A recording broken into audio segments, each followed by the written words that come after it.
Welcome back. Before we do the World Baseball Classic, we have a very important sports news bulletin. I'm still not biased, and neither are they. Time for the World Baseball Classic picks. Stan, who do you say? Okay, get out of here. So there's some really good teams that are going to be in this tournament.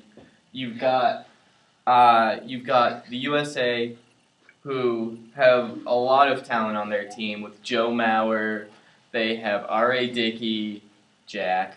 They have Gio Gonzalez, along with a really good infield. But there are other teams as well, like Japan. They've won both World Baseball Classics so far, and they basically have the same roster going into this one.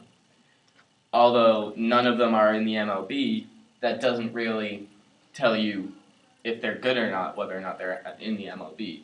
The Dominican Republic has some really big stars, along with Venezuela. I mean, Venezuela stole off with the Triple Crown King, Miguel Cabrera.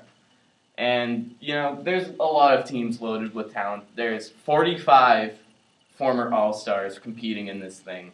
And some of them are going to be All-Stars in the future. But if I were going to pick one, I swear I'm not biased. USA. For life. Okay. America. How about you? Okay. Let me first say the U.S. has already defeated Jack. The USA's roster this year is absolutely amazing. They got 3 catchers. One's Joe Mauer. I mean, you only need Joe Mauer. Guy's a freaking moose, for Christ's sakes.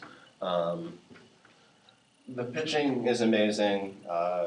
R.A. Dickey, they got Ryan Vogelsong. He played an amazing World Series. The outfield's great. The infield's great. I really don't see one thing wrong with this team, so I'm going with Dan on this one. I'm picking the USA.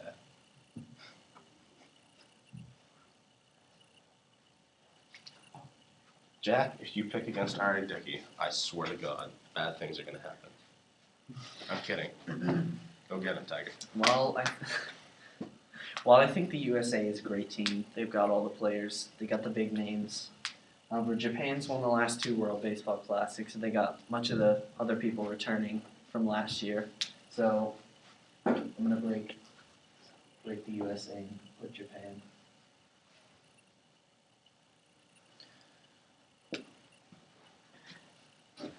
As a side note, there's some young players that could really step up and show what they got in Giancarlo Stanton, who, he's like 24 right now, and he's already played like 3 years in the big leagues, and he is an absolute monster. I mean, if you just see the clip where during an actual game, he hit the ball, had a home run going so far and so powerful, it hit the brand new Marlins electric scoreboard. There was like a giant black spot on the scoreboard where it broke.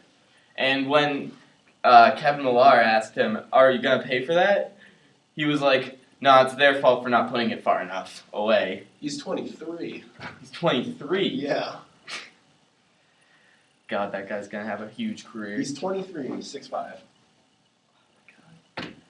If you just watch his swing, it's one of the purest swings out there, and he generates so much power off of it. And he really needs, in my opinion, to be on a different team because the Marlins aren't treating him well. Although if you ask him, he expressed his discontent over the Blue Jays trade, but later on he said, "I'm not unhappy with my career, I'm just unhappy with the team because, let's face it, I'm getting paid $1 million to play my favorite sport." So, he's a great kid.